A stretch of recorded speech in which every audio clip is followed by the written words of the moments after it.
Skirt.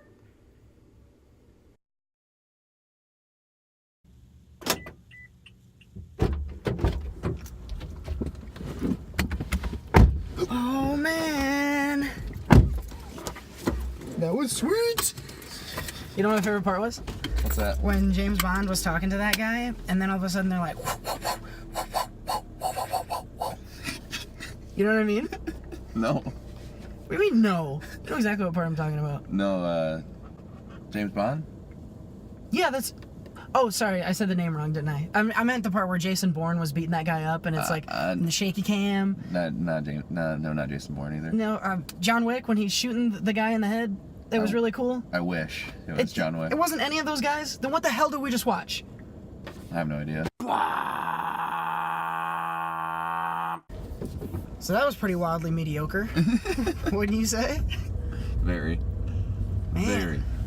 I guess the action was pretty sweet, right? Yeah. Especially, like, for me, the hand-to-hand stuff was actually really cool. Yeah. They did a really good job, and they kind of did the shaky cam. I don't usually like shaky cam.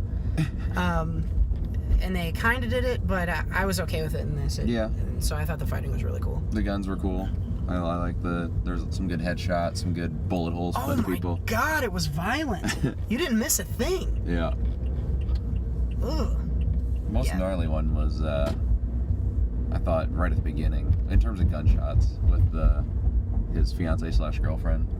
Oh yeah. Tits Everybody McGee. getting shot on the tits McGee. Good god. She's on vacation. There's a shot in there that I've never seen before, and it's on the camera is hanging underneath a car, and from that angle you get to see a head get run over, and oh my god, it was one of the coolest things because I've never seen that before, and it was gnarly. Yeah. But there was a bunch of like hyper violent. I think there was a compound arm fracture. Yeah. At one point that was gross. Yeah, that was pretty gnarly. A couple of throats got stabbed. It was. Yeah. The action on this was pretty sweet. It was good. In general. It was pretty good. Not enough of it, in my opinion. But yeah. There could have been more. But the very standard plot didn't call for, I guess, enough action. God, there really just wasn't anything to it. Mm-mm. At least nothing you haven't seen before. Yeah. You know, you got the bomb MacGuffin that everyone's chasing after. You got the Dark Knight Rises. Yeah, you got the kind of double cross thing that was going on, the whole mentor-mentee thing, which was like whatever. Mm-hmm. Yeah, the plot just didn't really give you anything to sink your teeth into. Mm-hmm. You know? Yeah, and I liked Keaton. Even though he overacted at times. I thought Dylan O'Brien was fine. I wasn't super impressed. Yeah. But I think I liked him a little more than you did, because I actually did dig him. This is the first thing I've seen him in as kind of the lead, because I didn't see Maze Runner, and that's a guy I could get behind. I like his whole demeanor. I thought he played the kind of rogue guy, because that guy's charismatic. I don't know what it is about him. But I liked him, I think, more than you did. I didn't think he showed much charisma until the end, and it might have just been the character. Mm-hmm. But he just, I don't know. He was just very, and I understand his fiance/wife girlfriend thing was dead, and he's sad about it. But he was just very brooding the entire time. Mm-hmm. Very, very. Brooding is a really good way to put it, because the whole time he's just like, I'm gonna go over here and do this. Yeah. Yeah. No, I totally get that.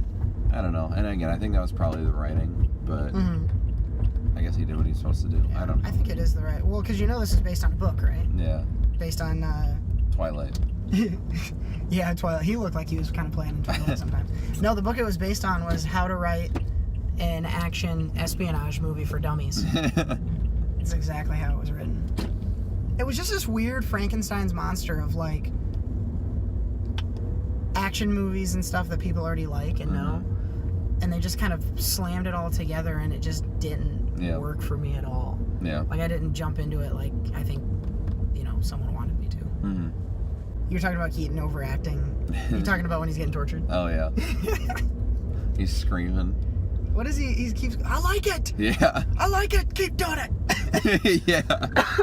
And he gets his teeth all come out, and his face is all stretched. Face. You want to get nuts? Yeah. I think he even says that. He might have. Let's get nuts.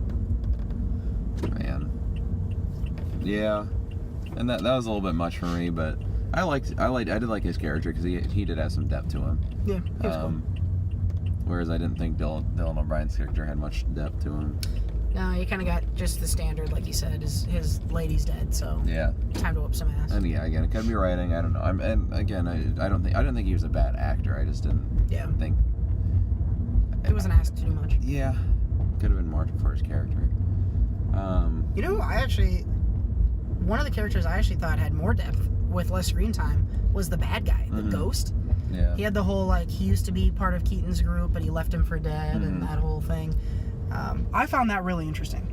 How many bad guys like that, like rogue agents, have been called ghosts before? Oh my god! I feel like it's a million. They're all called ghosts. Yeah. Because they're ghosts. Yeah. You never see them coming. They've been dead before. Now they're back. Yeah. Yeah. Exactly. That's a dead giveaway. Yeah, that was one of them. There was the whole. Yeah, I mean the mentor-mentee thing coming back. There was the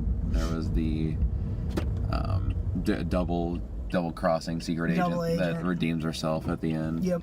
And then the whole the thing you see in the trailer with the knife to the throat. Oh yeah. That comes back at the end. Like there was just so much. It was just stuffed with tropes like that. The one move you saw him get taught is the one that saves him when it matters the most. After a day of training that he had. That also reminds me of that end scene. How crappy were those CG boats? Yeah. Oh my god. It looked like either a video game or if it was from the movie Battleship starring Rihanna. It was god-awful. Starring Liam Neeson. Yeah, Liam Neeson's from Tucken. That's another one they were trying to rip off with this. Yep. Oh gosh. I don't know. I would have much preferred it as just Dylan O'Brien by himself. You know, taking on the world. Yeah. Taking on Bryce Larkin with the bomb. Him and generic white guy number 1 made pretty good enemies. Yeah. Don't you think that, like, the parts of the movie that were, like, establishing things were the better parts?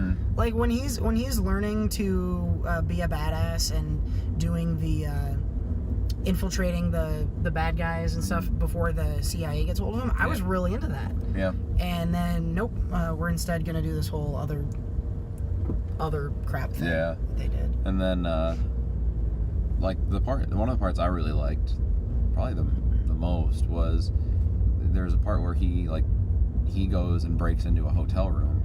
Oh, yeah. And he climbs through the window, and there's a girl, no shirt standing there. And blah, blah.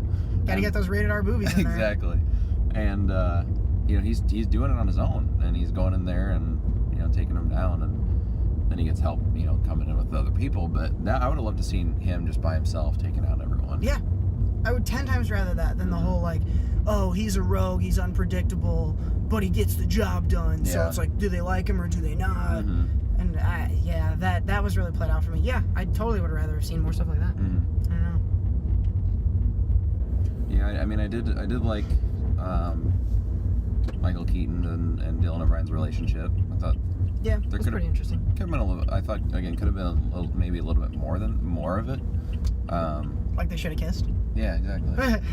Gone to third base. Speaking of going to third base, there was some that makeout scene with the when they get engaged. Oh yeah, there's some visible tongue. There's a lot of tongue in that. I'm like, I wonder. My thought was like, do you think they warned? They practiced that, or he just stuck his tongue down her throat? He just went for it, man. Hey man, she's hot. You'd do the same if you had a chance at her. She can get it. Yeah, she got them things. Oh man, I don't know So for me overall, this was just like there were some good parts in it. They just weren't emphasized enough. Yeah. But generally, it just didn't have depth.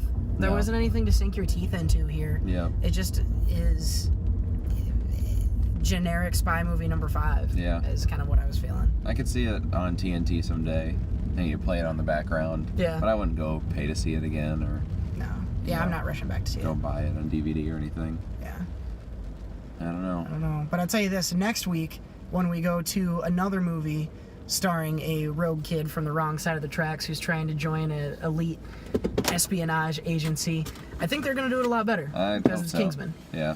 It's going to be fun. And the Golden Circle sounds like a porn. That actually probably is a porn.